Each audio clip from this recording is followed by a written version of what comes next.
पहाड़ों की शांत वादियों में, जहां सुनहरी सुबह की पहली किरणें धुंध को चीरते हुए धरती को स्पर्श करती हैं, वहीं इस दिव्य आभा के बीच छिपी है एक ऐसी शक्ति जो सृष्टि की शुरुआत का प्रतीक है।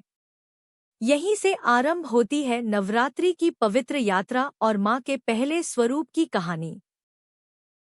वृषभ पर विराजमान, एक हाथ में त्रिशूल और दूसरे में कमल लिए, शांत और दिव्य स्वरूप में ये हैं मां शैलपुत्री, नवरात्रि की प्रथम शक्ति। हिमालय की पुत्री, जो हमें सिखाती हैं कि जीवन में चाहे कैसी भी परिस्थिति आए, हमें पर्वत की तरह अडिग और मजबूत बने रहना चाहिए। लेकिन मां शैलपुत्री की कहानी यहीं से शुरू नहीं होती। अपने पिछले जन्म में वे मां सती थी, राजा दक्ष की पुत्री। एक भव्य यज्ञ में, जहां सभी देवताओं को आमंत्रित किया गया, वहीं भगवान शिव का अपमान हुआ। अपने पति के इस अपमान को सह न पाकर मां सती ने उसी अग्नि के समक्ष अपने आत्मसम्मान के लिए स्वयं को समर्पित कर दिया। लेकिन यह अंत नहीं था, एक दिव्य शुरुआत अभी बाकी थी। हिमालय की पवित्र वादियों में जब आकाश से एक अलौकिक प्रकाश उतरा, तब जन्म हुआ मां के प्रथम स्वरूप का।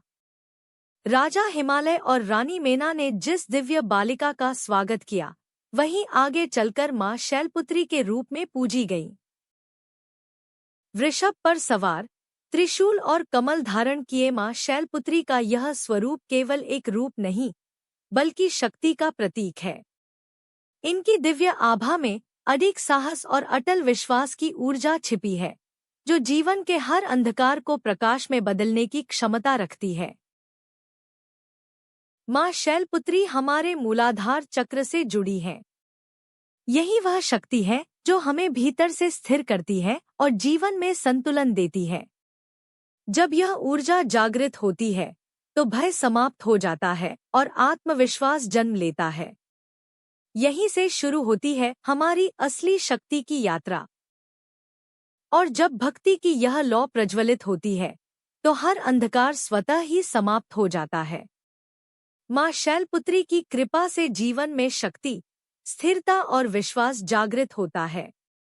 इस नवरात्रि अपने मन को मां के चरणों में समर्पित करें और सच्चे हृदय से कहें, जय माता दी।